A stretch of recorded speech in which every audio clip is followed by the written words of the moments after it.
때가 제6시쯤 되어 해가 빛을 잃고 온 땅에 어둠이 임하여 제9시까지 계속하며, 자, 이제 예수님이 십자가에 달리시고 3시간이 지난 제6시가 되었습니다. 제6시는 오늘 우리로 하면 오후 12시가 되죠. 정오입니다. 제6시 오후 12시, 그러니까 정오면은 여러분 가장 해가 밝은 시간이죠. 해가 가장 높이 떠 있고 가장 밝은 시간입니다. 자, 그런데 그 시간에 정오에 해가 빛을 잃고 온 땅에 어둠이 임했다라는 거죠. 그리고 이 어둠이 제9시까지 계속 되었다라는 겁니다. 3시간 동안 온 세상이 캄캄해진 거죠.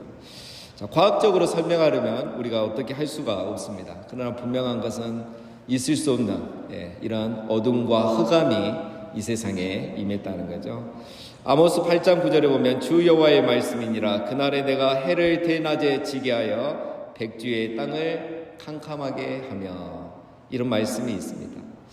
자, 왜 예수님이 십자가에 죽으셨는데 아직은 죽기 운명하시기 전이지만 이 시간에 왜 어둠이 임하는가, 이 과정이 이 단계가 꼭 필요한가 우리가 생각을 해볼 수 있습니다. 예수님이 죽으시기 전에 왜 세상이 캄캄해졌는가? 여기는 크게 여러분 두 가지 이유가 있습니다. 첫 번째는 마지막 회개의 시간, 마지막 회개의 기회를 주시는 겁니다. 자, 여러분, 흑암은 항상 이 세상 마지막 심판 때에 바로 직전에 있는 사건이죠. 출애굽 때 10가지 재앙이 임했는데 그 10번째 재앙이 마지막 재앙이죠. 장자의 죽음. 이 10번째 죽음, 10번째 재앙이 일어나면 이제 끝입니다. 더 이상 그 뒤에는 기회가 없죠. 마지막 기회가 이제 마지막 심판이죠. 그 전에 주셨던 기회가 뭡니까? 흑암 재앙이죠. 흑암이 온 세상에 임한 거죠. 애굽 땅에. 그래서 이 흑암이 임하면 아무것도 못 합니다. 지금처럼 뭐 전기가 있고 손전등이 있는 게 아니기 때문에. 그러면 사람들은 어디 갈 수도 없고 아무것도 할 수 없죠. 집 안에 있어야 되죠. 그 침묵을 하면서 뭘 하는 겁니까? 자기를 돌아보게 되는 거죠. 죄를 깨닫고 우리가 강팍했구나, 이런 거 깨닫는 시간, 돌아보는 시간. 그래서 회개하는 시간이 그 흑암의 시간입니다. 오늘 이 시간도 마찬가지입니다. 예수 그리스도가 이제 죽으시기 전에 하나님의 심판의 때가 이제 임한 걸 말하죠. 그렇기 때문에 마지막 회개, 또 돌아볼 수 있는 시간을 주는 겁니다. 자, 그리고 이 어둠이 3시간 동안 계속됐다고 했습니다. 제9시는 오늘로 하면 오후 3시가 되겠죠. 자, 그러면 이제 3시 이후에는 빛이 다시 비쳤다는 겁니다. 자, 여러분, 빛이 없어졌다가 다시 빛이 비치면 뭘 의미합니까? 우리가 오실 때는 어둠이 있었죠. 캄캄했죠. 그러나 이제 새벽 기도가 끝나고 가면 다시 해가 떠서 빛이 비치죠. 자, 우리는 물론 밤 12시가 이제 하루가 시작되는 거죠. 자, 우리가 그렇지만 시간적으로 이 로마 시각으로는 밤 12시가 하루 시작이지만 우리의 의식은 뭡니까? 해가 비치고 빛이 비치면 하루가 시작했다. 이게 이제 우리가 의식하는 거죠. 자, 12시에 어둠이 임했다, 오후에 3시에 빛이 임했다는 것은 바로 새로운 하루가 시작된 걸 의미하죠. 하루 속에 또 하나의 하루가 시작된 겁니다. 자, 이건 뭘 말하느냐? 예수 그리스도께서 십자가에 죽으심으로 어둠이 임하고 새날이 밝은 것처럼 새로운 시대, 새날이 시작된다는 걸 말하는 겁니다. 예수 그리스도께서 죽으시고 앞으로 이제 부활하심을 통해서 이 예수 그리스도의 이 사건을 통해서 새로운 시대가, 새로운 날이 시작이 된다는 걸 말해요. 자, 그래서 굳이 필요하고 하지 않아도 되는 이 흑암의 사건이 여기서 일어난 거죠. 자, 여러분, 창세기 1장에 보면 땅이 혼돈하고 공허하며 흑암이 깊음 위에 있고 하나님의 신은 수면 위에 운행하십니다. 그리고 어떤 일이 있습니까? 하나님이 이르시되 빛이 있으라 하심에 빛이 있는 겁니다. 오늘 예수 그리스도가 죽으심으로 흑암이 깊음이 있는 거예요. 온 세상에 캄캄해지는 거예요. 그러나 오후 3시에 빛이 임한 것처럼 예수 그리스도가 다시 부활하시는 순간 다시 이 세상에는 빛이 임하는 겁니다. 무슨 빛이죠? 그거는 생명의 빛, 구원의 빛이 비치는 거예요. 바로 이 놀라운 일이 우리 주 예수 그리스도의 죽음을 통해서 일어나는 겁니다. 자, 그 예를 하나를 보면은 도대체 어떤 새로운 날이고 새로운 시대이고 새날인가? 그 첫 번째가 바로 성소의 휘장이 찢어지는 걸 통해 말씀하십니다. 45절에 보면 성소의 휘장의 한가운데가 찢어지더라. 제9시 예수 그리스도께서 운명하기 전에 한 사건이 또 하나 일어납니다. 성소의 휘장이 가운데가 찢어지는 거예요. 자, 여러분, 이 휘장은 여기서 말하는 성소 휘장이라는 거는 우리 요즘 성막 그림 보죠. 성소와 지성소 사이를 이렇게 막아놓는 커튼을 말합니다. 커튼. 그래서 이 휘장을 지나면 이제 지성소가 있죠. 언약궤가 있죠. 대제사장만 들어갈 수 있는 곳이 있습니다. 그래서 이 휘장을 글로 이제 이렇게 구분을 시켜놨는데요. 그럼 이 휘장은 네 가지 색의 실로 짜집니다. 그래서 청색, 자색, 홍색, 그리고 가늘게꼰, 흰색 실로 네 가지 색을 사용해서 하는데 크기가 얼마냐면 가로 세로 5m인데 두께가 15cm입니다. 15cm. 자, 이 15cm의 천을 여러분 손으로 찢을 수 있는 사람 있습니까? 없죠. 우리 옷도 이 얇은 옷도 손으로 찢어지지 않잖아요. 15cm의 휘장이 가운데가 위에서 아래로 찢어졌다는 걸 뭘 말합니까? 하나님이 이 휘장을 찢었다는 거예요. 이걸 찢어서 어떻게 했다는 거죠? 이제는 하나님도 휘장 뒤에 지성소에 숨어있지 않겠다. 누구든지 또 대제사장만 나에게로 오는 게 아니라 이제는 누구든지 나에게 올 수 있다는 거예요. 예수 그리스도께서 십자가에 죽으심으로 모든 죄가 사함받았기 때문에 이제는 모두가 예수 그리스도 안에서 의인이기 때문에 대제사장이 대신해서 제사를 드릴 필요가 없고 누구든지 하나님 앞에 다 나올 수 있는 새로운 시대 새날이 시작되었다라는 것을 의미하는 겁니다. 그래서 예수 그리스도의 죽으심으로 말미암아 휘장이 찢어져서 인종적인 차별, 계층 간의 차별, 신분의 차별, 성별의 차별이 없어진 거예요. 여인의 뜰, 남자의 뜰, 이방인의 뜰, 제사장의 뜰 다 필요 없는 겁니다. 이제는 누구든지 예수 그리스도 안에서 지성소 가운데 하나님 앞에 나아갈 수 있는 시대가 시작이 된 겁니다. 성전 시대가 끝난 거죠. 솔로몬 성전, 헤롯 성전의 시대가 끝난 거예요. 이제는 참 성전이신 예수 그리스도께서 이 땅에 오셨기 때문에 우리는 예수 그리스도를 통해서 이미 지성소 가운데 들어가 있는 것입니다. 하나님께서 이 성소를 찢으심으로 더 이상 하나님은 휘장 뒤에 계시지 않겠다는 겁니다. 나는 이제 나의 백성들 가운데 함께 하겠다는 겁니다. 임마누엘, 우리 예수 그리스도의 이름이 임마누엘, 하나님이 함께 계신다. 그 말씀이 성취되게 하겠다는 거예요. 하나님의 빛은 여러분 원래 어디 있었습니까? 지성소에 그룹이 있었죠.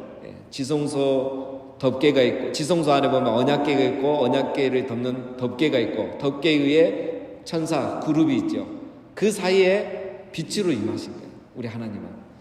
그래서 구름 기둥이 이제 하나님 임재하시면 그 위에 구름 기둥이 생기고 그 안에 빛이 임하는 거죠. 하나님의 빛, 그 빛이 이제 온 세상을 비추는 거예요. 예수 그리스도께서 9시에 십자가에 계실 때 어둠이 임했고 3시에 빛이 온 세상을 다시 비췄던 것처럼 예수 그리스도께서 죽으심으로 성소의 휘장이 찢어지고 지성소 안에 있던 하나님의 구원의 빛, 생명의 빛이 온 세상을 비추게 되는 것입니다. 이게 바로 그래서 하나님의 이 구원의 빛, 생명의 빛이 이제는 지성소 안에 이 유대인 땅 안에 머무는 게 아니라 온 세상을 비추고 열방 가운데 비추고 그래서 이 구원이 열방에 이르게 되는 것입니다. 오늘 우리가 받은 은혜가 이렇게 큰 은혜입니다. 우리가 그냥 이렇게 예배드리고 막 찬양하고 이렇게 하는 게 아닙니다. 예수님께서 십자가에 죽으심으로 어둠이 임하고 빛이 임하면서 어둠이 다시 물러갔던 것처럼 휘장이 찢어지고 휘장 안에 있던 하나님의 거룩한 빛, 생명의 빛, 구원의 빛이 온 세상에 비친 것처럼 그리고 우리 모두가 휘장을 지나 이제 지성소 가운데 나갈 수 있는 것, 이 모든 게 바로 우리 주 예수 그리스도의 십자가의 죽으심의 은혜입니다. 바로 오늘 이 금요일이죠. 우리 예수님이 이것을 위해서 오전 9시에 십자가에 달리시고 오후 12시에 흑암이 이 땅에 임하고 오후 3시에 이 십자가 위에서 죽으셨던 겁니다. 우리 모두가 이 은혜를 늘 기억하고 하나님 앞에 늘 예배자로 온전히 영과 진리로 예배하는 그런 예배자로 살아가시는 우리 모두가 되시기를 주님의 이름으로 축원드립니다. 또 46절입니다. 예수께서 큰 소리로 불러 이르시되 아버지 내 영혼을 아버지 손에 부탁하나이다 하고 이 말씀을 하신 후 숨지시니라. 요한복음에 보면 한 말씀 더 하셨죠. 다 이루었다. 그리고 마지막에 아버지 내 영혼을 아버지 손에 부탁하나이다. 이 말씀을 하신 겁니다. 유대인들은 지금도 잠들기 전에 내 영혼을 부탁하나이다. 이렇게 이 기도를 가지고 기도하고 잠듭니다. 자, 여러분 이 두 말씀의 공통점이 뭘까요? 다 이루었다. 아버지 내 영혼을 아버지 손에 부탁하나이다. 이 두 말의 공통점이 있죠. 예수님의 창조 사역이 끝났다는 거예요. 다 이룬 거예요. 뭘 다 이루었냐? 여러분 우리의 예수 그리스도의 십자가를 죄값을 지불한 것만 하는 건 지극히 일부입니다. 죄값을 지불한 이유가 있죠. 그게 목적이 아니죠. 재창조 사역을 완성하기 위해서예요. 하나님이 흑암이 기쁨 위에 있을 때 빛이 있으라 하면서 이 세상을 창조하신 것처럼 예수 그리스도께서 죽으심을 통해서 우리를 재창조하신 거예요. 다시 거듭나게 하신 거예요. 다시 하나님을 예배할 수 있는 예배자로 해보가신 거죠. 이런 재창조의 사역을 다 이루신 거죠. 다 이루셨기 때문에 이제 뭐합니까? 더 이상 할 게 없잖아요. 아버지 내 영혼을 아버지 손에 부탁하나이다. 그리고 안식에 들어가신 거죠. 마치 우리 성부 하나님이 6일 동안 세상을 창조하시고 이제는 할 게 없잖아요. 완성이 됐고 마쳤기 때문에 제7일 일곱째 날에 안식에 들어간 것처럼 똑같은 겁니다. 자, 우리 예수 그리스도의 죽으심은 여러분 재창조의 완성이자 구원의 완성인 줄 믿습니다. 더 이상 할 게 없습니다. 다 이루셨습니다. 이제 할 게 없기 때문에 내 영혼을 아버지 손에 부탁하나이다. 이렇게 기도하신 거예요. 예수 그리스도께서 더 이상 하실 게 없습니다. 우리도 우리의 구원을 위해서 더 할 게 없습니다. 예수 그리스도의 죽으신 이 놀라운 사죄의 은혜를 우리가 그대로 믿고 받아들이면 되겠죠. 자, 예수님께서 이 놀라운 사역을 이제 완성하시고 운명을 하신 거죠. 자, 이때 사람들이 나타나는 반응들이 있습니다. 자, 오늘 그 부분을 이제 또 마지막으로 살펴보겠습니다. 47절부터 보면 먼저 세 사람이 나오죠. 백부장이 그 된 일을 보고 하나님께 영광을 돌려 이르되 이 사람은 정녕 의인이었도다 하고 이를 구경하러 모인 무리도 그 된 일을 보고 다 가슴을 치며 돌아가고 예수를 아는 자들과 갈릴리로부터 따라온 여자들도 다 멀리 서서 이 일을 보니라. 자, 여기 보면 여러분 세 무리가 나옵니다. 첫 번째가 백부장이죠. 백부장이, 그 다음에 48절에 구경하러 모인 무리, 그 다음에 49절에 예수 그리스도를 아는 자들과 여인들. 이 사람들은 갈릴리로부터 온 사람들이죠. 자, 이 세 무리의 공통적인 동사가 들어가죠. 47절에도 백부장이 그 된 일을 보고, 48절에도 무리도 그 된 일을 보고, 49절에 여자들도 보니라. 이 다 예수님이 십자가에 달리시고 그때 흑암이 임하고 다시 오후 3시에 빛이 임하고 우리 예수님이 운명하신 걸 다 본 거예요. 자, 그런데 반응이 다릅니다. 백부장은 어떻게 반응합니까? 예수님의 죽으심과 막 천재지변과 같은 이런 일들이 일어난 걸 보면서, 죽은 자들이 살아나는 걸 보면서, 아, 예수 그리스도 이분이 죄인이 아니고 의인이었구나, 이걸 깨달은 거예요. 그 다음에 두 번째 무리는 가슴을 치며 돌아갔다고 했죠. 이 사람들은 누굽니까? 지금까지 예수님을 따랐던 사람들이죠. 예수님을 따르고 500의 기적에 참여하고 뭐 기적을 이렇게 경험하고 또 지켜봤던 사람들입니다. 그러나 이 사람들이 예수님께서 십자가에 재판을 받을 때는 죽이라고 하고, 예수님이 십자가에 달릴 때는 가만히 방관하고 지켜만 보고, 이제 예수님이 죽은 걸 보니까 불쌍해서 가슴을 치고, 이분이 죄인이 아니고 의인인 것 같으니까 후회하고 돌아가요. 굉장히 주변을 맴돌고 있죠. 자기중심적인 신앙이죠. 참 신앙이 아닙니다. 세 번째 무리는 예수님을 아는 사람들과 여인들입니다. 이들은 예수님을 알았죠. 그리고 예수님을 사랑했습니다. 그런데 할 수 있는 게 아무것도 없어요. 그래서 멀리서 지켜만 봅니다. 장례라도 해주고 싶은데 내일이 안식일이기 때문에 이제 이 장례도 못하는 거죠. 그래서 장례식을 준비하기 위해서 급히 돌아갔습니다. 여러분, 이것을 통해서 누가가 강조하고 싶은 게 있죠. 첫 번째는 이 백부장의 고백을 통해서 예수님은 죄인이 아니라 의인이시다. 이거를 우리에게 전해주고 싶은 겁니다. 이 복음서를 읽는 사람들에게. 두 번째는 이 무리들의 모습을 보면서 언제는 예수님이 좋아서 따르고 또 십자가에 못 박으라고 십자가에 못 박힐 때는 모른 척하고 죽고 나니까 후회하고 이 무리의 모습을 보면서 오늘 우리의 모습을 보게 하는 겁니다. 그리고 세 번째, 예수 그리스도의 죽음 앞에서 아무것도 할 수 없는, 예수님을 너무너무 사랑하지만 아무것도 할 수 없는 이들의 모습을 보면서 이 구원 사역에 우리 인간이 할 수 있는 건 아무것도 없다는 거죠. 예수 그리스도의 구속의 사역은 전적인 하나님의 구원 사역이라는 거예요. 인간의 공로나 도움이나 힘이 하나도 들어갈 수 없는 온전한 하나님의 구속 사역이라는 걸 말하고 있습니다.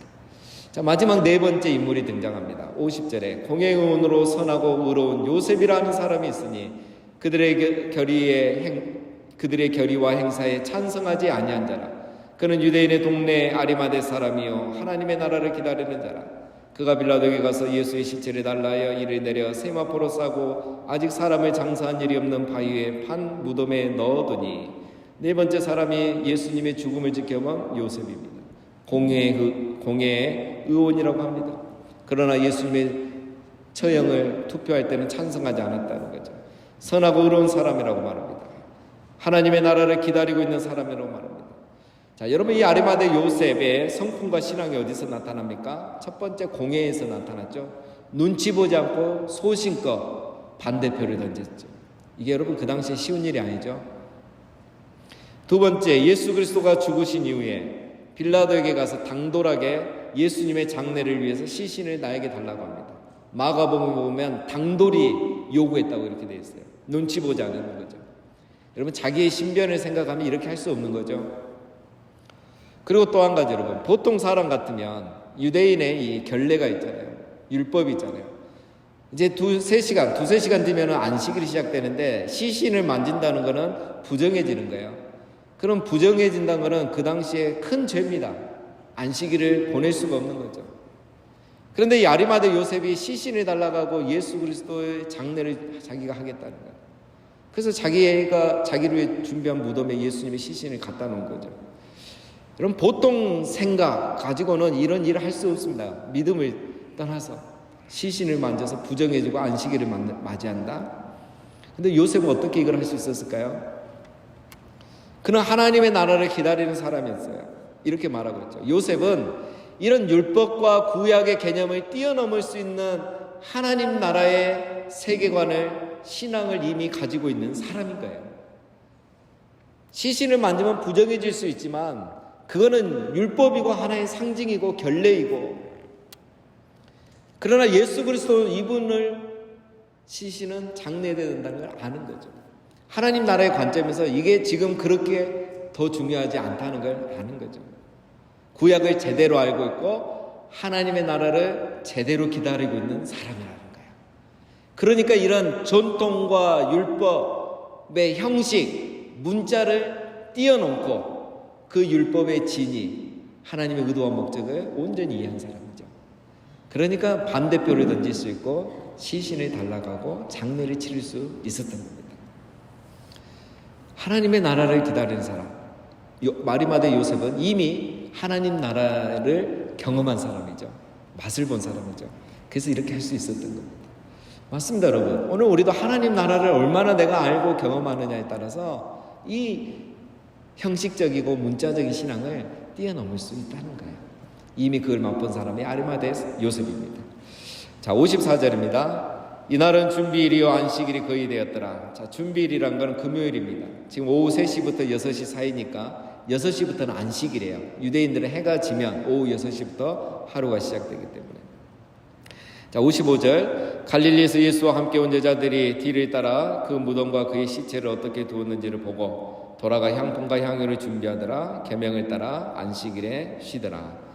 자, 여인들은 이제 예수님 장례를 하고 싶은데 두세 시간 되면 안식일이기 때문에 아무것도 못 하잖아요.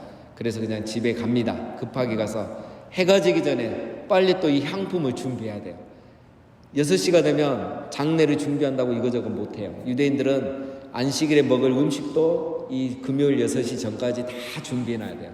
그래서 안식일은 먹기만 해야 됩니다. 앉아서 예배만 드리고 먹기만 하고. 그렇기 때문에 이 장례 예식 향품도 미리 준비하기 위해서 급하게 집에 갔던 것이죠. 그리고 이제 내일 24장 본문에 보면 안식 후 첫날 새벽에 무덤에 장례를 하러 갔다가 빈 무덤을 발견하게 되죠. 이거는 우리가 주일날 살펴보겠습니다. 자, 오늘 이 본문은 우리에게 중요한 교훈을 줍니다. 예수님의 죽음은 유대인들의 음모의 결과가 아니고 하나님이 준비하신 전적인 구원의 사건이라는 것입니다. 이것을 제일 먼저 알아본 사람 누굽니까? 아리마대 사람 요셉입니다. 다 어리석었지만 이 구별된 소수가 있었던 거예요. 남은 자가 있었던 것입니다. 이 아리마대 요셉은 바로 구약을 제대로 알고 하나님 나라를 기다리는 사람이었습니다. 그렇기 때문에 여러분 시대를 분별할 줄 알고 온전한 믿음이 뭔지를 알고 천국 백성으로서 어떻게 살아야 되는지를 아는 사람이 바로 이 아리마대 요셉이었습니다. 여러분 우리가 예수 그리스도의 죽음을 제대로 알아야 됩니다. 십자가에 죽으셔서 우리 죄값을 지불했다. 우리는 이제 죄 용서받았다. 이거는 100가지 중에 한 가지입니다. 예수 그리스도의 죽음은 단순히 죄 용서함을 위한 것만은 아닙니다. 우리 예수 그리스도의 죽음은 새 창조의 시작이고 하나님 나라의 시작인 겁니다. 태초에 빛이 있으라며 빛이 생겼던 것처럼 예수 그리스도께서 죽으심으로 말미암아 성소의 이장이 찢어지고 성소 안에 있던 하나님의 거룩한 빛을 우리가 보게 되고 그 빛 가운데로 나아갈 수 있는 새로운 시대, 하나님 나라가 시작이 된 겁니다. 그래서 율법을 문자적으로 형식적으로 지키고 그냥 주일 지키고 예배 시간 지킨 그런 시대가 아니라 이제는 온전히 영과 진리로 예배하고 정말 율법의 진리까지 지키며 보다 더 나은 의를 세상에 보여줌으로 세상의 빛과 소금으로 살아가는 그런 시대가 시작이 되었다는 것입니다. 사랑하는 성도 여러분, 오늘 예수 그리스도의 죽으심, 이 은혜가, 이 축복이 오늘 우리에게 이렇게 임했다는 것을 우리가 기억하시고 오늘 하루도 우리 예수 그리스도의 죽음에 그 은혜를 기억하고 하나님 앞에 온전한 예배자로 살아가시고 또 그 죽음이 우리에게 가져온 이 새로운 시대 하나님 나라를 또 풍성하게 누리며 살아가시는 우리 모두가 되시기를 주님의 이름으로 축원드립니다. 기도하겠습니다.